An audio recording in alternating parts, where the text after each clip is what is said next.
PM Narendra Modi మార్చి మొదటి వారంలో తెలంగాణ రాష్ట్రంలో పర్యటించనున్న విషయం తెలిసిందే. ఆదిలాబాద్ జిల్లా కేంద్రంలో ఈ నెల 4న నిర్వహించే ప్రధానమంత్రి నరేంద్ర మోదీ బహిరంగ సభకు తెలంగాణ రాష్ట్ర ముఖ్యమంత్రి యనమల రేవంత్ రెడ్డిని ఆహ్వానిస్తున్నట్లు బీజేపీ వర్గాలు తెలిపాయి.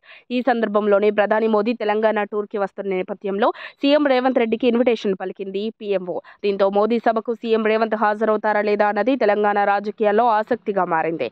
ఈ నెల 4, 5 తేదీలో ఆదిలాబాద్, సంగారెడ్డి జిల్లాలో పర్యటించనున్న ప్రధాని మోదీ ఆదిలాబాద్ జిల్లా కేంద్రంలోని ఇంద్రప్రియదర్శిని మైదానంలో నిర్వహించే ఈ భారీ బహిరంగ సభకు హాజరు కానున్న ప్రధాని దశాబ్దాలుగా పెండింగ్లో ఉన్న పలు అభివృద్ధి కార్యక్రమాలకు మోదీ భూమి పూజ చేయనున్నట్లు తెలిసింది. ఇందులో భాగంగా తెలంగాణ రాష్ట్ర ముఖ్యమంత్రి రేవంత్ రెడ్డిని ప్రత్యేకంగా ఆహ్వానిస్తున్నట్లు తెలిసింది. కాగా గతంలో ప్రధాని మోదీ రాష్ట్రానికి వచ్చినప్పుడల్లా నాటి సీఎం కేసీఆర్ డుమ్మా కొడుతూ దూరంగా ఉన్న విషయం తెలిసిందే. రేవంత్ రెడ్డి సీఎం అయిన తర్వాత తెలంగాణకు తొలిసారి వస్తున్న ప్రధాని మోదీకి సీఎం రేవంత్ రెడ్డి స్వాగతం పలికే అవకాశం ఉన్నట్లు ప్రచారం జరుగుతోంది.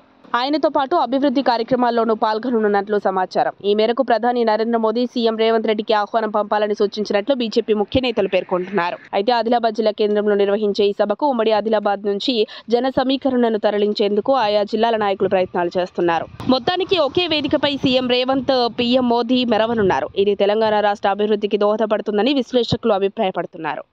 మరిన్ని అప్డేట్స్ కోసం మా కాయ్ టీవీని సబ్స్క్రైబ్ చేసుకోండి. మా వీడియో కనుక మీకు నచ్చినట్లయితే లైక్ చేయండి, షేర్ చేయండి. మీ విలువైన అభిప్రాయాలను కామెంట్ బాక్స్లో తెలియజేయండి.